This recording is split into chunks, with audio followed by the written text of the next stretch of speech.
good day. It's a good day when you get to have 70-degree weather all week. I'm ready for that. I know we need rain. I know we need rain. But I'm not crying about the sunshine, all right? Bom dia, sexta-feira, já estamos aqui. Mais uma vez chegamos ao final de mais uma semana com vocês. Pela graça de Deus, porque tudo que nós temos, tudo que nós somos é pela graça. Bom dia, pessoal do Facebook, bom dia você que está em casa, no trabalho, aí no radinho do seu carro, me ouvindo. Vamos ter uma manhã de bênçãos, uma manhã abençoada. Joelson Rodrigues chegando, bom dia, querido. Vamos lá? Cause his face to shine upon us. Selah, I just love that one. That your way may be known on the earth, your salvation. Ok, Salmo de número 19, escolhi para a gente começar esta manhã. Os mandamentos do Senhor são límpidos e trazem luz aos olhos. O temor do Senhor é puro. O temor do Senhor é puro e dura para sempre. As ordenanças do Senhor são verdadeiras, são todas elas justas, são mais desejáveis do que o ouro, do que muito ouro puro, são mais doces do que o mel, do que as gotas do favo. Por elas o teu servo é advertido, há grande recompensa em obedecê-las. Quem pode discernir os próprios erros? Absolve-me dos que desconheço. Também guarda o teu servo dos pecados intencionais, que eles não me dominem. Então serei íntegro, inocente de grande transgressão. Que as palavras da minha boca e a meditação do meu coração sejam agradáveis a ti, Senhor, minha rocha e meu resgatador. Causes seeds to die and split and create life, and new life bursts forth, and increase comes as a result. And I'm here to tell you today that when we lift up the Lord, when we praise Him, Psalms 22 declares that There's nothing more I need than you, God. You can take every part of my life, and I'm not gonna hold anything back anymore. 'Cause you see the deep. Hoje temos muitas notícias, temos que continuar o nosso estudo no livro de Efésios, ok? Bom, e mais uma palavra que o Senhor me deu para compartilhar com vocês essa manhã.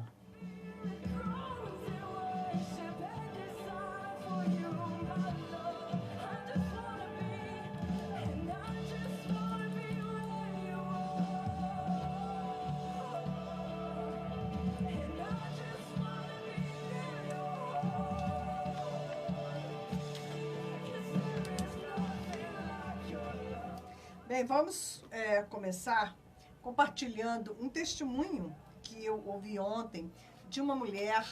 Ela é russa, né? E ela se tornou assim a primeira bispa, né, da antiga União Soviética, um país completamente comunista que nega a existência de Deus. E ontem pela manhã, enquanto eu estava tomando meu café, eu estava ouvindo o testemunho desta mulher e realmente eu me emocionei, né? Me emocionei de ver a grandeza do nosso Deus. Esta mulher fazia parte de uma grande família e ela se lembra quando o avô dela, ele era analfabeto, mas ele sentava os filhos dele, 11 filhos ao redor da mesa, botava o dedo lá no texto da Bíblia e compartilhava. E lia a Bíblia para os seus filhos a cada dia. Mesmo, né, sendo iletrado, ele conseguia ler a Bíblia para os filhos. E assim ela era neta deste homem que possivelmente, né, obteve uma aliança de bênção com o Senhor. Mas ela cresceu e o pai dela era um professor, inclusive, de universidade, e ele era do Partido Comunista, e ele realmente era um trabalhador do Partido Comunista. Ele ensinava e legitimava todas as crenças do sistema, né? E eles tinham os cristãos, o cristianismo, como um grande inimigo. O que eles ouviam, o que eles criam é que era um dia Um dia os cristãos poderiam vir, né, para a Rússia, e se isso acontecesse, eles iriam prender as pessoas, iam, né, fazer todo tipo de maldade. Então, o comunismo pintou os cristãos como verdadeiros monstros e eles, então, cresciam crendo nisto. E assim era esta mulher, ela se declarava uma ateia. Só que ela tinha uma amiga. E um dia esta amiga, ela teve um câncer no cérebro, ficou com um ovo, né, na cabeça. E ela começou a buscar recursos de todo tipo. Ela foi para tudo que é lugar tentando obter cura. E como, né, nada estava funcionando, ela decidiu ir com uma tia, né, que ela considerava maluca, porque era uma crente pentecostal. Ela resolveu ir com a tia para receber uma oração. E nesse culto, esta mulher que estava com este câncer foi curada, né? O caroço desapareceu à vista de todos e ela, né, que não cria em Deus, né, estava ali por uma questão de buscar a cura, se quebrantou e foi salva e foi cheia do Espírito Santo. E com isso, esta mulher que havia sido curada ligou para sua amiga, né? Vamos dizer, esta mulher que eu estou contando o testemunho se chama Natasha. Então ligou para Natasha e Natasha foi vê-la. Chegou lá, ela compartilhou sua cura com a Natasha e disse que agora ela era cristã e quis falar de Jesus para ela, deu uma revista cristã para ela, mas a Natasha ficou furiosa, disse que, né, ela estava doida, que ela não queria ouvir sobre aquilo e foi embora. Então, essa moça, essa amiga, falou, eu desisto da Natasha, largou a Natasha para lá, nem pensou em orar por ela, falou, essa aí vai para o inferno mesmo, não tem jeito. Só que a Natasha saiu dali com aquela revista. E por causa da grande pobreza na Rússia, e porque eles amam ler, né, amam livros, ela não teve coragem de se desfazer daquela revista e levou a revista com ela. Mas ela estava brava, né, com os cristãos e ela resolveu escrever uma carta para o editor daquela revista questionando uma série de coisas. E ela pensou mesmo que a carta nem ia chegar ao seu destino, porque a censura, né, muito rigorosa na Rússia, mas a cartinha dela passou e foi, né, e chegou sim ao seu destino. Quem publicava aquela revista, né, era um editor russo que morava nos Estados Unidos. E então este editor acabou respondendo a carta dela, enviou para ela um pacote que chegou dentro de uns 2 meses, chegou aquele pacote, ela foi abrir, era uma grande Bíblia de capa azul, muitos papéis, né? Tinha revista, tinha, enfim, uma série de coisas ele enviou. E enviou um artigo que tinha 10 cópias. E ela abriu e começou a ver todas aquelas coisas, que incrível, né? Recebeu um pacote dos Estados Unidos. E quando ela abriu a Bíblia, logo, né, no primeiro capítulo de Gênesis, e criou Deus os céus e a terra. Você sabe que em hebraico, né, nessa simples frase de que Deus, né, é o Criador, criou Deus os céus e a terra, ali naquelas letras você prefigura toda a mensagem do Evangelho, logo no comecinho, né? No início de todas as coisas, criou Deus os céus e a terra. Bom, e aquelas palavras entraram profundamente no coração dela, como se ela tivesse sede de ouvir aquelas palavras, como se ela reconhecesse como familiar aquelas palavras, né? Talvez por causa do avô, não sei, né? Bom, mas o Senhor estava fazendo algo de tremendo, porque ela se interessou em ler todo aquele material, ela pegou as 10 cópias, ela falou, o que eu vou fazer, né, com tantas cópias? Porque enquanto ela estava vendo o material, o pai dela chegou e o pai dela recriminou ela por aquilo. E ela, o que ela fez? Ela falou, se eu tiver que ir presa para a Sibéria, pelo menos eu não vou sozinha. Ela pegou as cópias e enfiou nas caixas postal lá da vizinhança, se desfez das cópias dessa maneira. E passava um tempo, novamente eles mandavam uma nova revista, né, com novos artigos e 10 cópias também, né, de alguns artigos da revista, e ela colocava nas caixas postais sem querer, né, ela estava evangelizando a vizinhança.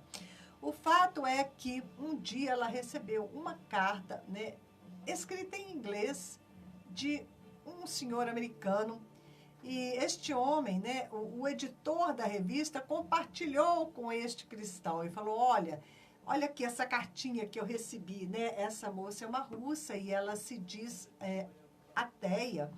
Eu quero que você ore por ela. Então, este homem começou a orar por Natasha. E um dia ele escreveu essa cartinha e a Natasha recebeu a cartinha. Na cartinha, né, ele dizia, contava a história e dizia que estava orando por ela todo esse tempo, né? E terminava a cartinha dizendo, né, Deus te ama, né? O Senhor te ama. E ela ficou muito impressionada com aquilo, né? Porque para ela Deus não existia. Como ele podia amá-la se ela nem cria nele? Só que todo aquele material que vinha, ao final de cada artigo, sempre vinha uma oração para a pessoa fazer a oração, aceitando Jesus. E ela começou a fazer aquelas orações, porque ela pensou assim, bom, eu acho que Deus não existe, mas vai que tem aí uma mínima possibilidade, né, de que esse Deus exista. Eu vou fazer essas orações. E foi fazendo assim, né? Mas no dia em que ela recebeu essa carta deste homem americano, né, dizendo que conhecia ela lá do outro lado do mundo, né, o nome dela estava, que ele orava por ela e que Deus amava, ela ficou muito excitada com aquela carta, ligou para aquela amiga cristã e falou, eu quero te mostrar uma coisa, eu recebi uma carta, eu quero te mostrar. Mas a amiga já tinha desistido dela, nem deu muita confiança, né? Eu estou ocupada, não, eu estou indo ao culto agora. E aí a Natasha insistiu, não, mas eu quero te mostrar a carta, eu posso encontrar com você? Então eu vou na igreja contigo, né? Porque eu quero te mostrar. E então elas se encontraram, a família, a amiga aceitou, né? E elas se encontraram e ela foi no ônibus mostrando a carta para a amiga entusiasmada e tal. Com isso elas foram à igreja. E ela participou do culto. E a determinado momento do culto, os olhos dela se abriram e ela viu que Deus existia, que Jesus era real. E ela começou a orar e a chorar e pedir desculpa. Ai, Deus, me perdoa, Jesus, porque eu achava que vocês não existiam. Vocês desculpam, mas eu achava que vocês não existiam, né? Eu não sabia que vocês eram reais, eu não sabia que vocês existiam. E quando foi feito o apelo, ela foi pro altar, né? E entregou a vida dela para Jesus. E ela conta, né, que ela sentiu o peso dos pecados do mundo inteiro saindo de cima dos ombros dela, que ela não sabia, que ela estava carregando esse peso tão imenso, não é? E ela se sentiu leve e feliz como nunca tinha se sentido antes, né, em toda a sua vida. E mais para frente, ela teve uma visão, o Senhor deu para ela uma visão, onde ela se via aos pés da cruz de Cristo, mas ela via os pés do Senhor. Quando ela tentava olhar para cima, parecia que estava lá no céu o restante da cruz, a face de Cristo, mas de repente veio pingando uma gota de sangue, pingou lá de cima uma gota de sangue, e essa gota veio, mas ela ficou boiando no ar essa gota de sangue, e o Senhor falou para ela, você está vendo essa gota de sangue que pingou, né, do corpo do meu filho? Ela é suficiente para pagar os pecados do mundo inteiro. Uma única gota de sangue é suficiente para remover os pecados de todo o mundo. No entanto, o meu filho derramou todo o seu sangue, até a última gota, por você. E somente por você. Porque a salvação, ela é individual. Individual, né? A minha salvação, ela não é menor do que a sua salvação, ou menor do que a salvação de todos. Não é essa a medida que a gente pode usar. A salvação, ela é individual. Ou você está salvo, ou você não está salvo. Ou o sangue de Jesus Cristo está sobre a sua vida, e o sacrifício dele foi completo por você.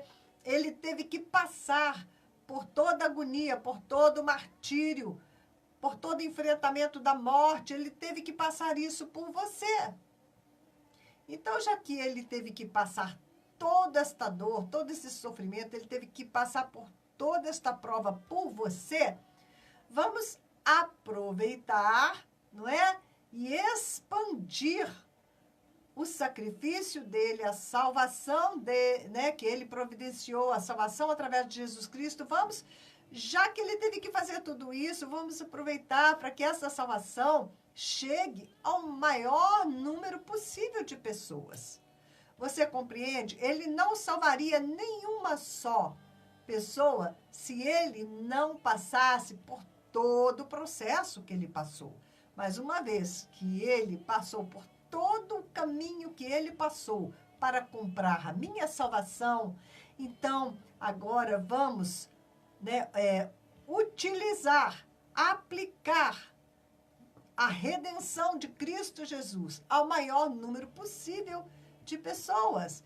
Mas é o que o Senhor falou para ela, uma gota só, ele já poderia, né, expiar os pecados do mundo todo, mas o amor do Senhor era tão grande que ele derramou inteiramente, né, o seu sangue, ele se derramou por inteiro, porque o amor se dá por inteiro, o amor não se dá por medida, o amor não se dá por necessidade, não é? Você não diz assim, eu vou te amar um pouquinho, tá bom essa quantidade de amor para você? É suficiente essa quantidade de amor para você?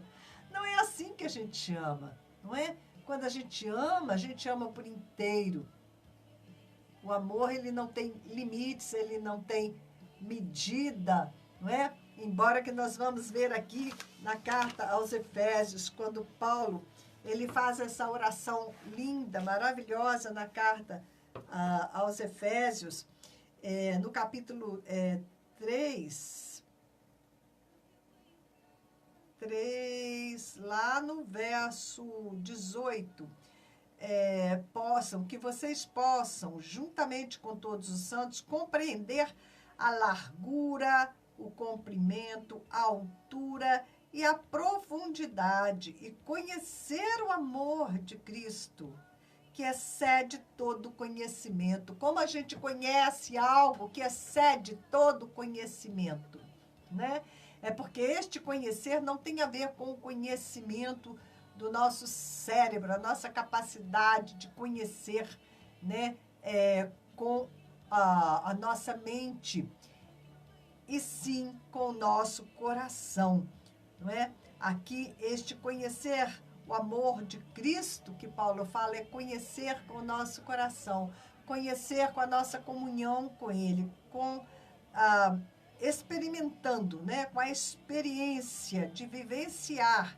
E esta é a oração de Paulo, que nós possamos, juntamente com todos os santos, compreender, né, aprender, absorver, né, o amor que o Senhor tem por nós em todas as dimensões deste amor, onde ele cita altura, profundidade, não é? Largura, comprimento, todas as dimensões que nós possamos compreender, em todas as suas dimensões, o amor de Cristo, que excede toda a capacidade do ser humano, né, de conhecimento, para que nós sejamos cheios de toda a plenitude de Deus. Quando nós temos a revelação, e eu estou buscando esta revelação, e eu quero mais e mais desta revelação, do amor de Cristo por mim, do amor de Cristo por nós, né? Que o levou a derramar todo o seu sangue na cruz para nos dar vida, para nos resgatar das trevas para a sua luz, não é? Quando nós conseguirmos compreender o amor do Senhor por nós em todas as suas dimensões, o que vai acontecer? Nós vamos ser cheios de toda a plenitude de Deus, porque é o amor do Senhor por nós que nos faz plenos. Olha que palavra linda, né? Que palavra cheia de significado essa, que nós sejamos cheios. E ainda por cima, né, ele coloca 2 vezes, ser cheio de plenitude de Deus. como as pessoas estão angustiadas, como as pessoas estão agoniadas, porque se sentem vazias, porque não têm a plenitude de Deus em si mesmas. E como é que nós vamos fazer para que a gente seja cheio da plenitude de Deus? Cheio, né? Olha só, não sobra nenhum espaço, completamente cheio daquilo que já é pleno, a plenitude de Deus. Nós precisamos compreender todas as dimensões, né? Talvez você compreenda um pouquinho da largura, né? Da largura do amor que Cristo tem por você. Talvez você compreenda um pouquinho do comprimento deste amor, mas você não entende a altura e a profundidade.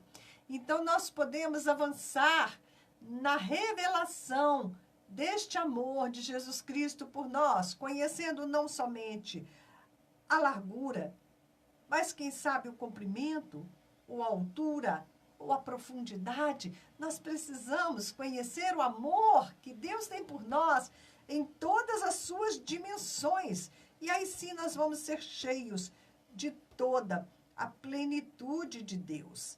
Aquele que é capaz de fazer infinitamente mais do que tudo que pedimos ou pensamos, de acordo com o seu poder que atua em nós. A Ele seja a glória na Igreja e em Cristo Jesus por todas as gerações, para todos sempre. Amém. Quando a gente fala, né, em plenitude de Deus, nós estamos falando de um assunto, é um assunto muito, muito atual. Agora, hoje é sexta-feira. Nós estamos aí entrando num período, né, de carnaval. O que é carnaval? É Carnivale, festa da carne.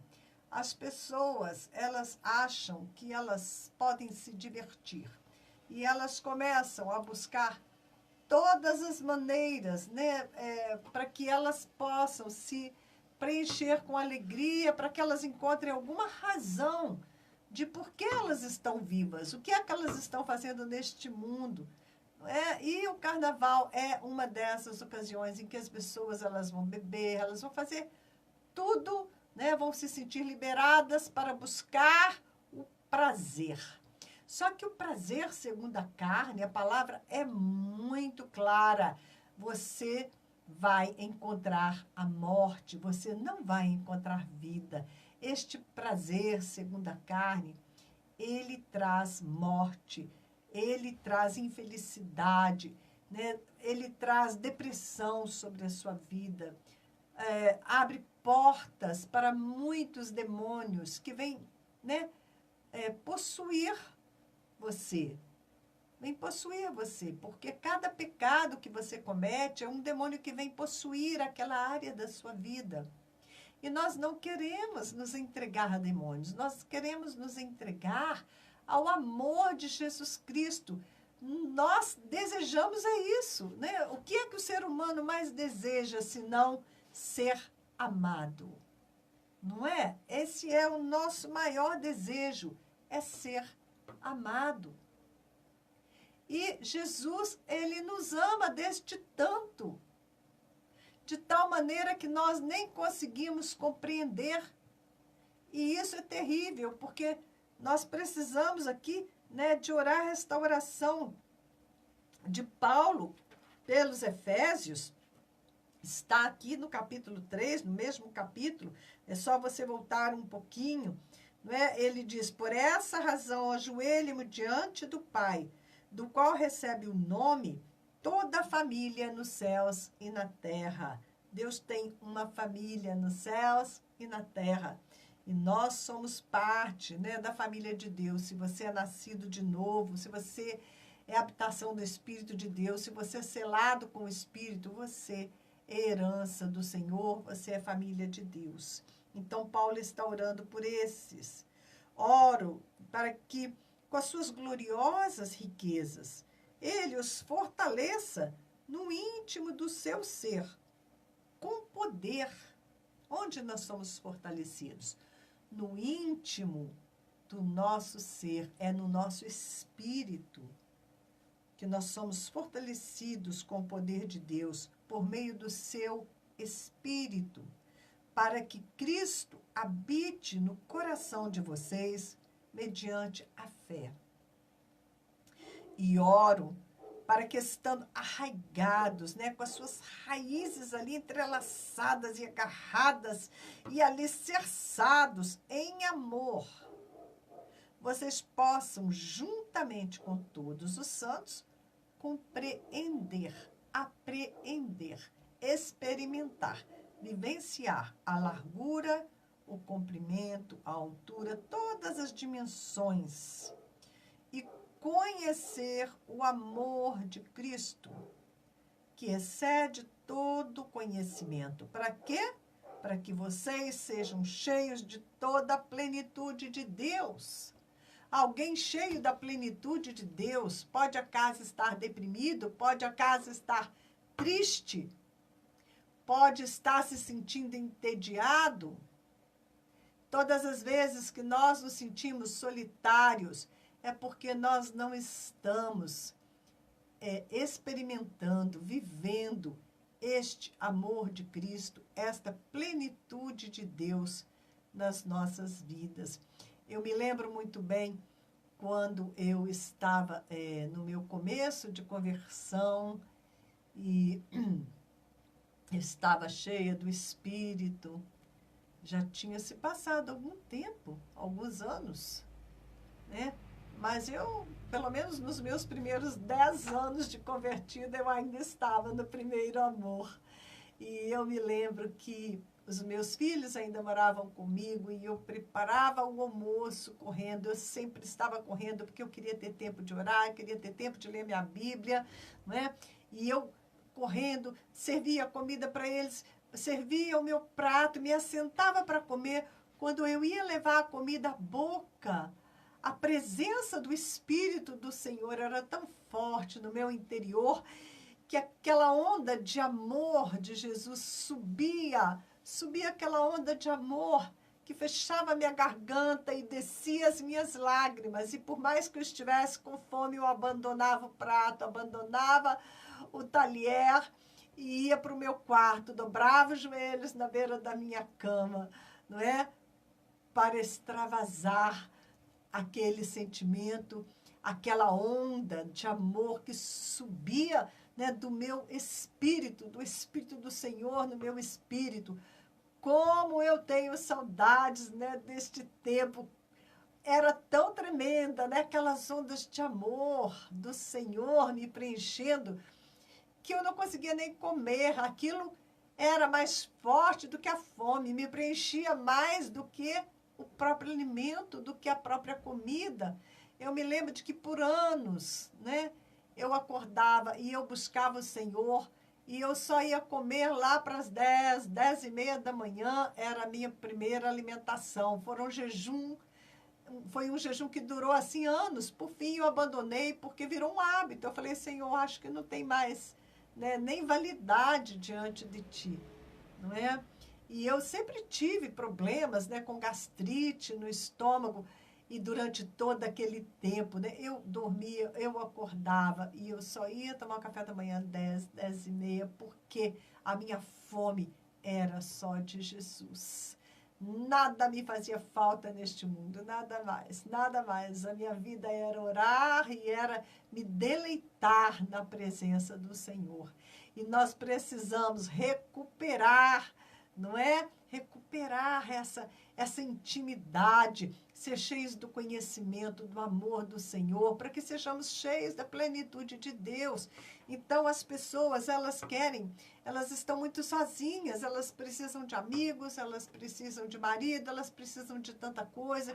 E realmente a gente precisa, né? Nós somos seres relacionáveis, nós não fomos feitos para ficar sozinhos, mas nós estamos num tempo que é um tempo diferente, não é?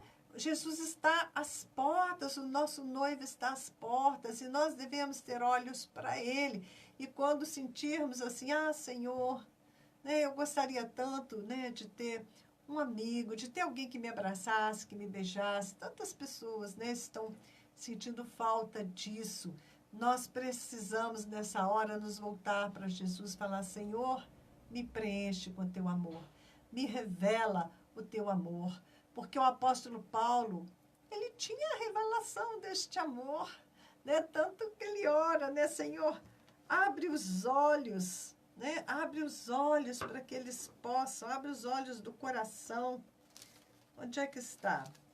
Eu não sei se eu li para vocês aqui, é parte da oração dele, que ele pede, né, para que os olhos, né, os olhos do nosso coração, que eles sejam abertos. Acho que essa versão aqui traz diferente, que Deus abra os olhos dos nossos corações, para que nós possamos contemplar a intensidade do amor que Jesus Cristo tem por nós, a tal ponto, né, que ele poderia derramar uma gota, mas ele derramou até a última gota do seu sangue para nos comprar, não é?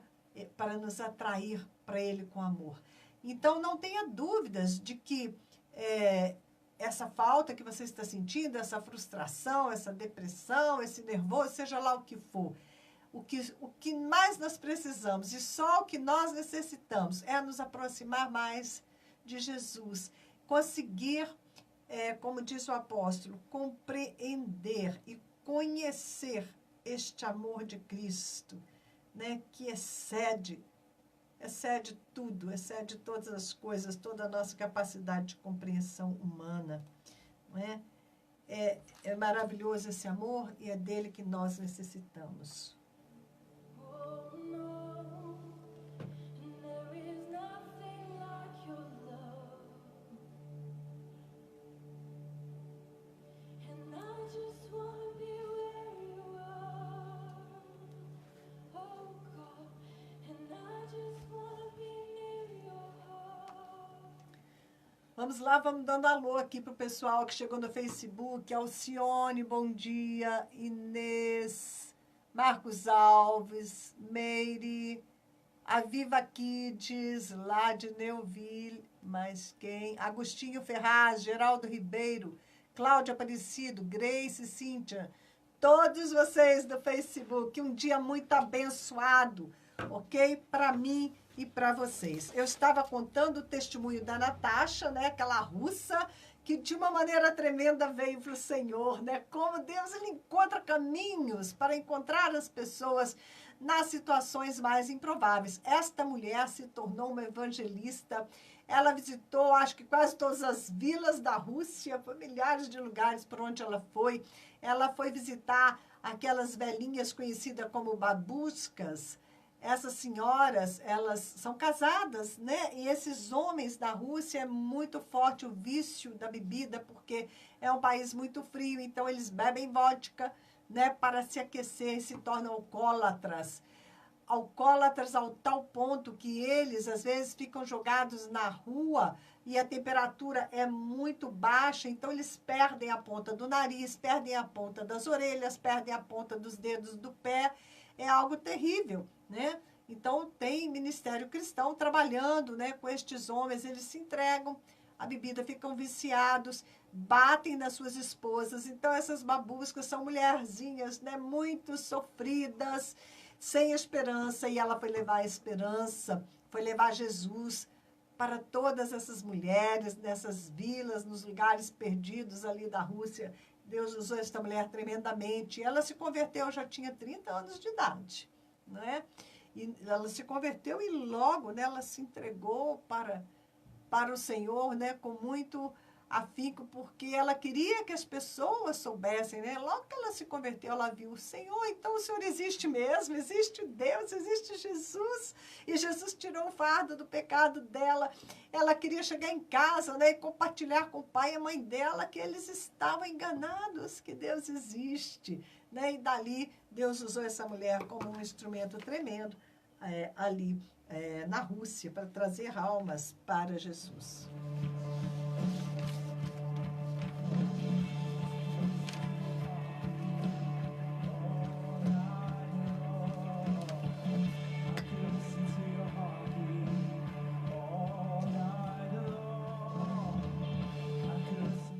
nós não podemos parar, nós não podemos ficar lambendo as feridas e olhando para nós mesmos. Nós estamos no tempo do fim. Estou ali com o projeto Asra, na Índia. A maioria de vocês já conhece. Estamos resgatando as crianças do lixão, dando escola para elas, né? Abrimos dentro da favela, né? Estamos com professora com uma escolinha para que essas crianças tenham chance de aprender a ler e escrever, para que não tenham que seguir o mesmo caminho de seus pais, que vivem de catar lixo, de fuçar lixo na cidade.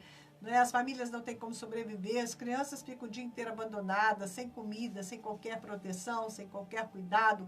Então, nós chegamos ali com o projeto Asra, que é o projeto Esperança, cuidando dessas crianças. Nós estamos com 60 crianças hoje, mas a necessidade é muito maior do que isso.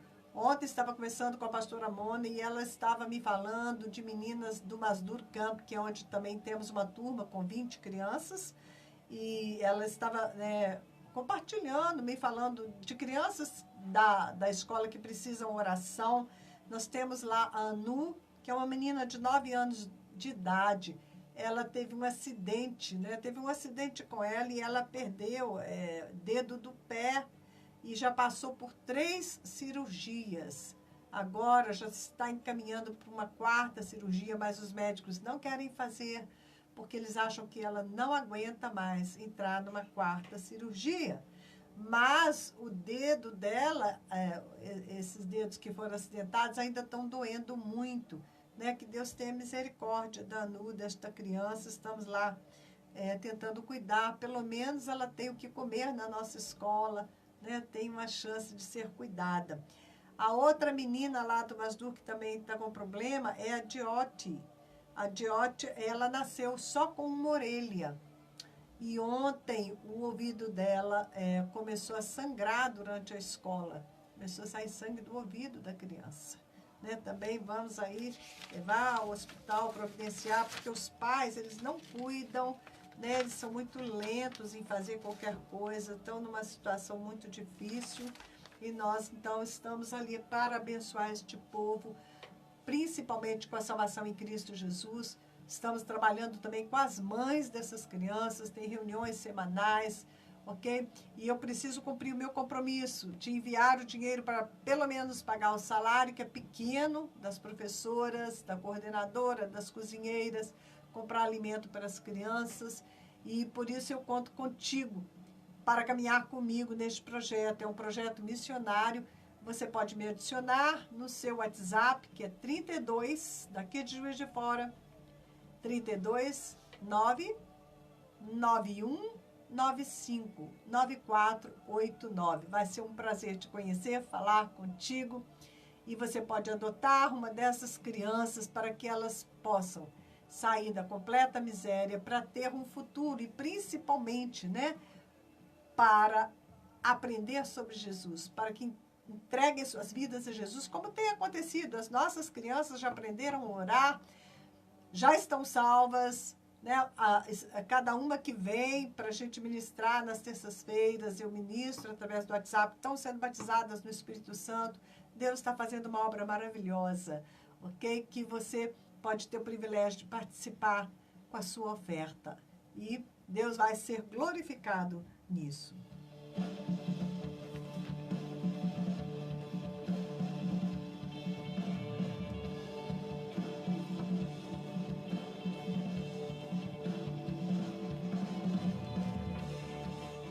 Bom, vamos para o nosso assunto seguinte, que não é algo fácil, né? É algo triste. Hoje pela manhã, eu tenho um amigo, um irmão em Cristo, que ele foi para a Europa e ele tem um ministério lá, ele tem viajado muito, participado de muitas coisas, né? Ele está muito bem informado. E esta manhã ele me mandou, conversando comigo por WhatsApp, né? Ele acabou me dando algumas informações que eu quero passar para vocês. Ele tem viajado muito, né? Ele estava falando comigo, ele estava retornando do Marrocos. E ele ele participou também de uma conferência, um seminário de refugiados. Então, ele está muito informado, bem informado sobre a questão dos refugiados. Ele é envolvido também com o Ministério de Repatriamento dos Judeus. E eu quero compartilhar com vocês. Olha como foi o nosso diálogo essa manhã. Eu só botei a parte dele do diálogo, né? O que eu estava respondendo eu não coloquei. Mas ele disse o seguinte: eu estou para ir ao Brasil e quando eu for nós vamos conversar pessoalmente. A gente se fala pessoalmente porque está toda a comunicação, tudo está sendo monitorado, grampeado. Infelizmente, não pense que o WhatsApp é seguro, ele disse. Ele me contou que essa semana 2 famílias que estavam pregando a palavra lá na Alemanha, na capital, em Berlim, essas famílias foram presas por pregar a palavra de Deus. Muitos alemães estão abandonando a Alemanha, estão saindo de seu país. A França nem se fala.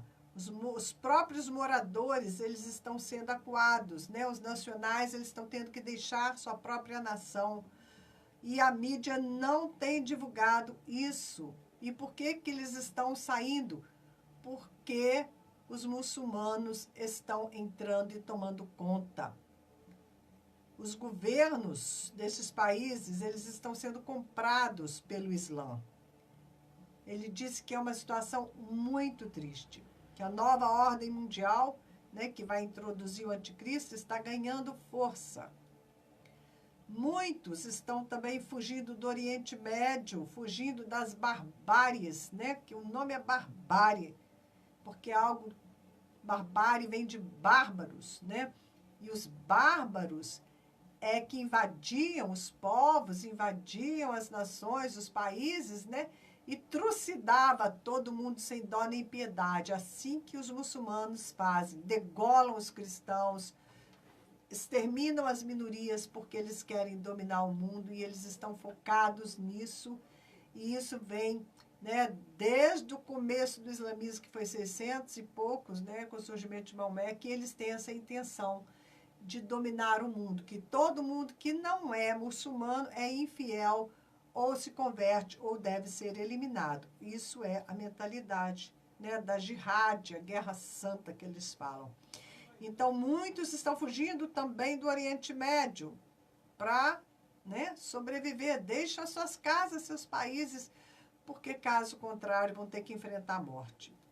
E o problema não está nos refugiados propriamente, e sim na forma como eles chegam, né, nos países da Europa ali, e eles ganham força, eles adquirem direitos que nem mesmo os cidadãos têm, são dados privilégios para eles que nem os cidadãos possuem. Ok? Essa está a situação. Muito mais avançada a coisa do que nós possamos pensar. Porque a gente fica aqui no Brasil, o Brasil, ele é um país isolado do resto do mundo, ele fica fora da rota, não é? Quando eu vou de missionária lá para fora, que eu estou na Índia, eu estou na China, onde eu estiver, lá você está no centro do mundo, é onde as coisas acontecem, onde tudo está acontecendo. Quando eu venho para o Brasil, chega aqui, é como assim, você está na cidade, você vem para o campo, né? Você fica isolado, você fica muito fora de tudo que está realmente acontecendo, né? E quando eu chego aqui, eu custo, né, a sair e voltar para o campo missionário, porque aqui não fica fora da rota, dos voos, de tudo, né? Então, graças a Deus por isso, porque o Brasil, eu acho que mais uma vez ele vai ser um lugar de refúgio, porque, por exemplo, na Segunda Guerra, quantos estrangeiros vieram se refugiar no Brasil? Quantas colônias de estrangeiros ali no sul? Então, o Brasil tem sido, né, este lugar abençoado por Deus, e nós temos acolhido as pessoas que estão fugindo dessas guerras, dessas situações difíceis. Mas a coisa está feia, a coisa está negra. Quer ver uma outra notícia? Os muçulmanos, eles estão tentando transformar o Portão Dourado. O Portão Dourado, ele faz parte das muralhas da cidade da Velha Jerusalém. E ele está fechado, né? Ele tá lá o portão, mas ele não é aberto, né? Tem tijolos, está fechado. E ele foi fechado, né? Desde da Idade Média. E o que os muçulmanos querem? Transformar o local em mais uma de suas mesquitas, que seria aí a 5ª mesquita no Monte do Templo, que é o Monte do Templo, né? Sagrado para os judeus. Este portão seria o portão por onde Jesus iria voltar, né? Quando ele vai voltar à terra. Lá em Mateus 21, fala sobre este portão, foi por onde Jesus fez a sua entrada profética, triunfal, que ele veio montado no burrico, né? E ele foi aclamado rei. Este portão tem esse sentido profético, assim como Jesus entrou como rei em Jerusalém, através deste portão, quando ele estava aqui na terra, ele vai voltar e ele vai entrar como rei através deste portão no futuro. Você pode ver isso em Ezequiel 43 e Zacarias 9, vai falar, né, que ele vem do Oriente, que através deste portão, por onde o Messias entrará.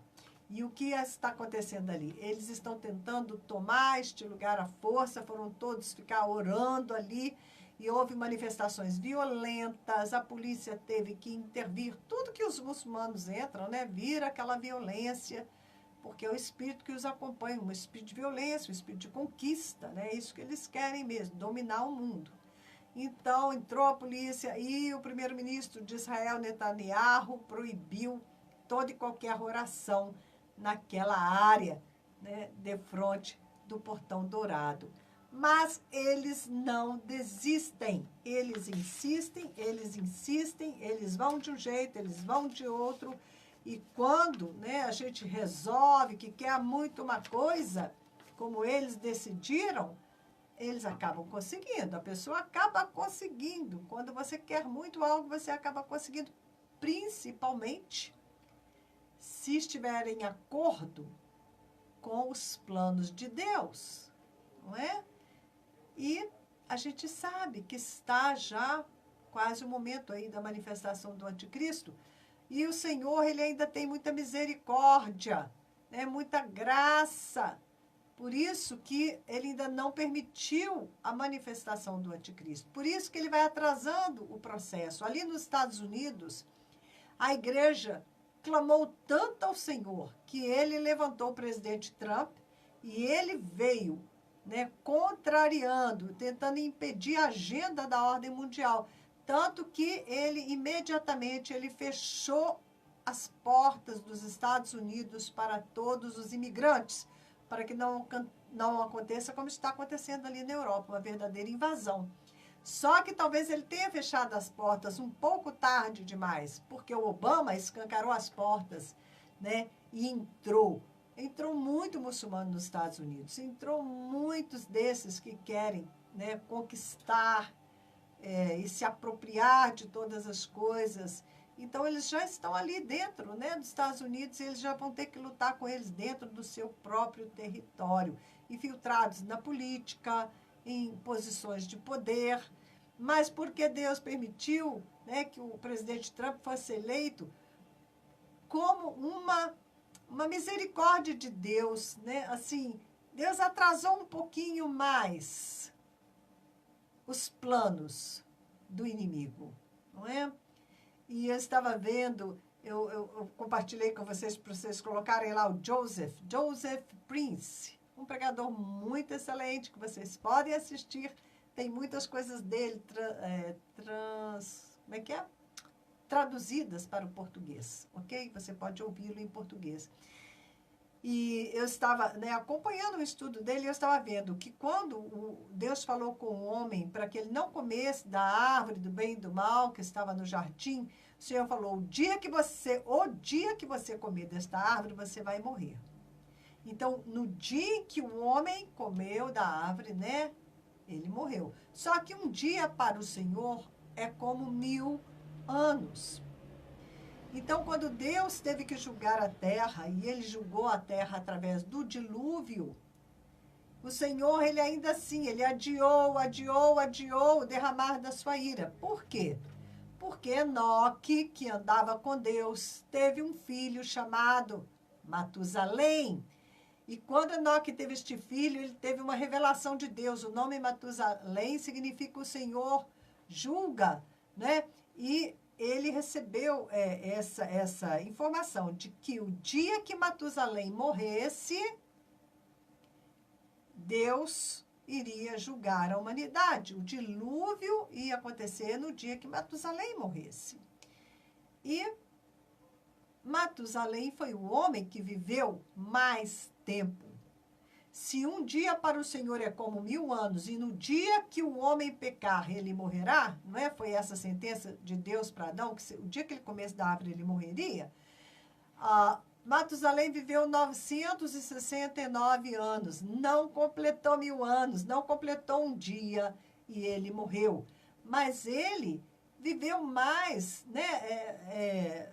Mais do que todo mundo. Ele estava vivo, né, na época de Noé. E aí, quando ele morreu, logo em seguida veio o dilúvio. Todo mundo morreu, menos Matusalém, né? Deus adiando o derramar do dilúvio sobre a terra, para que o homem tivesse alguma chance de arrependimento.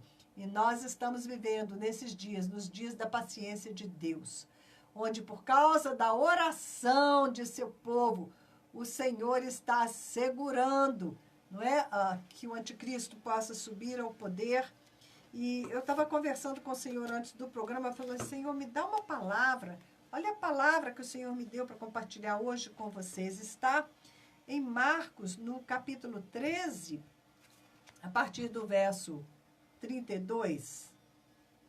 Jesus, né, falando com os seus discípulos, quanto ao dia e a hora, ninguém sabe, nem os anjos no céu, nem o Filho, senão somente o Pai. Fiquem atentos, vigiem. Vocês não sabem quando virá esse tempo. E aí Jesus conta, né, uma parábola. É como um homem, né, ele faz uma comparação. É como um homem que sai de viagem. É lógico que esse homem, né, é o próprio Senhor que foi, né, saiu de viagem. Ele deixa a sua casa, encarrega de tarefas cada um dos seus servos. Cada um de nós fomos encarregados das nossas tarefas. E ordena ao porteiro que vigie. Ok, todos têm sua tarefa, mas nós temos aí o porteiro. Tem um que tem a tarefa de ser porteiro. E esse tem que ficar vigiando, né? Vigiando se ao tempo do seu Senhor voltar. E Jesus diz, muito bem, portanto, né? Conclusão, vigiem, porque vocês não sabem quando o dono da casa voltará. Não sabemos quando Jesus vai voltar. Aí ele coloca aqui 4 possibilidades. Se à tarde, ou à meia-noite, ou a cantar do galo, que é lá para as 3 da madrugada, ou ao amanhecer. Tem 4 possibilidades aqui. Se ele vier de repente, que não os encontre dormindo. O que lhes digo a todos, vigiem. E é interessante, porque se ele voltar à tarde, tudo bem, não é provável que estejamos dormindo, mas se ele voltar meia-noite, de madrugada, até amanhecendo o dia, é possível, né? É provável que todo mundo da casa estivesse dormindo, inclusive o porteiro, mas ele fala, não, vocês têm que vigiar, porque o Senhor está falando de vigilância espiritual, de estar acordado espiritualmente, né? Naturalmente estariam dormindo nesse horário, mas o Senhor está falando de realidades espirituais, né? Se ele vier de repente, e o Senhor então vem de repente, né? Não sabemos o dia e a hora.